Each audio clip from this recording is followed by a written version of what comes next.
আমেরিকার প্রেসিডেন্ট বুঝুক যে সেই দেশে তো হাট চালাতে হয়, ব্যবসা করতে হয়, তাহলে সেই দেশে তেল পরে খাবে।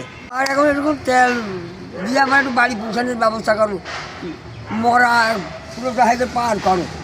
এরকম রং ঢঙের গাড়ি নাই, তার দাম হয়ে কিনলাম সেই জামানায় কিনলাম 5,000 টাকায়, 5 বিঘে জমি বেশি, ওই 10 কিলো।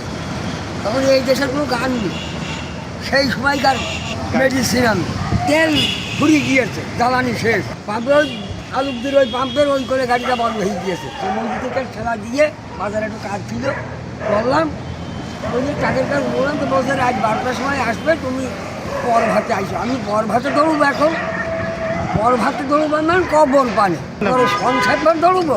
এখন যাহাই করে বড় হাট এত বাড়ি পৌঁছা এই বোতলে এখন এই চাষা পথে যাতার কাছ থেকে 100 গ্রাম 100 গ্রাম না 200 গ্রাম চাষ চাইয়েছি।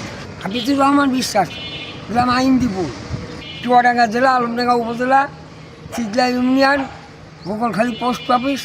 বাংলাদেশ তাকে তেল পাঠায়, তারা আমাদের দেশে ব্যবসা করে, গাড়ি ঘোড়া বেচছে।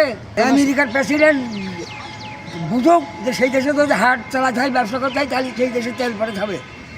মারামারি কাটাকাটি তুমি ঘরে বসে করো না।